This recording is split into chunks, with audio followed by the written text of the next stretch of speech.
if I was going to run for president, do you really think I would announce it at night on a show like this? That is something that you do in broad daylight. Edwin Sifuna is no longer speaking like a man preparing for another Senate term. He is speaking like a man preparing the country for something much bigger. His interview on Citizen TV may have answered more questions than he intended. First, he revealed that ordinary Kenyans are voluntarily contributing to his political activities through a pay bill. In today's difficult economy, convincing someone to part with even 50 Kenyan shillings is not easy. When people willingly do it, it suggests they are buying into a message, not just supporting a politician. I have tried to explain that the mind is a very powerful, thing, that if people don't see you in an office, it doesn't matter how many times you say you want to be in that office. The mind will just reject the entire notion. So it is not the pronouncement.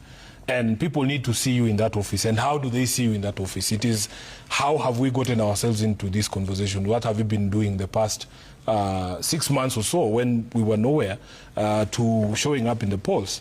Secondly, and most importantly, when you have an incumbent who's running below 30% in terms of his approval and the support that he has, it tells you that he's in trouble. He's in a lot of trouble. And if you put together all the support of the opposition, you see that it is possible, if the opposition were to present a united front, to actually have a new government in place in 12 months. So, which is why we in Linda Mwananchi are more focused about those conversations of unity, making sure that we present a formidable candidate against President William Ruto. Those permutations will change from time to time, because they say that an opinion poll is just a barometer of a moment in time. It changes every time. And this is just one pollster. I'm sure that if there was another pollster, the numbers would be different. You'll find different numbers from InfoTrack and the others, and from TFI and the others. So it is not something to dwell on. What we want is to put in the hard work. Just put in the hard work, reach as many people as possible, try and explain to them this new offering, that things can actually be done differently in our country, and that there are higher aspirations than just some of these things that we hear people talking about, roads and stadiums and so on and so forth. Because when we talk to the people, they are explaining to us that, Sifuna, we want a country that actually lives to the ideals and the values in our constitution. They want a government that is run on values. Any of these governments can do these things that we speak about.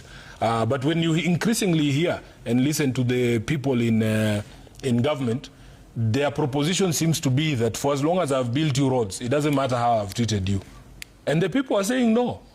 The people are saying no, that human rights, democracy, these things are important to them. In fact, they are higher in their pecking order to some of these things that William Ruto likes to front load, like markets and roads. So we have to put in the work. I have said here on this show that nobody thinks, or in Linda Mwananchi, nobody thinks that it's going to be easy. We have to put in the work. We have to persuade people.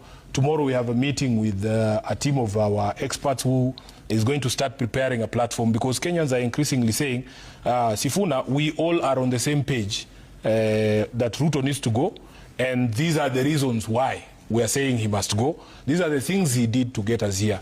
What sort of country do we wake up to after we've kicked him out? He was careful about the presidency. Instead of declaring his intentions, he laughed off the speculation, saying that a presidential bid is not something you announce casually on a late-night TV show.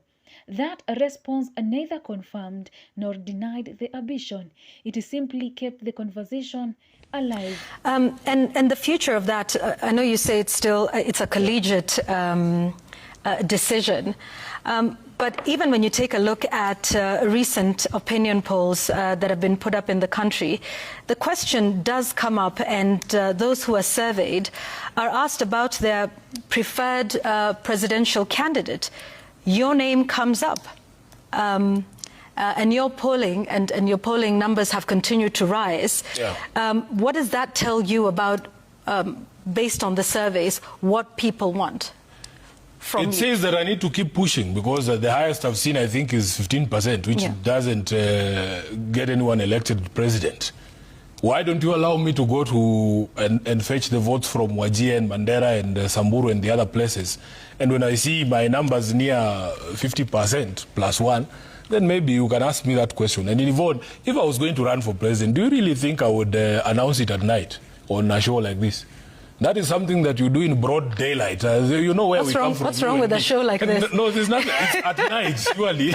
You call people in broad daylight and you say, now I'm ready. You know, there's something going on in Bungoma right now. Is that circumcision season? You never do those things in the dark. You call everyone there and you stand there and the deed is done, you know. So just be patient. I think you understand that we have to gauge the public sentiment even further. We have to put in place certain things. I am very happy, like the sort of support that has come our way. It's just been humbling, Yvonne, you know. Like even when they throw jibes at us and say, oh, you people have no money, you go to a market like Kiminini and there's an old woman there who's giving you an old 50 shilling note. You can tell that 50 shilling note has done the rounds in that market.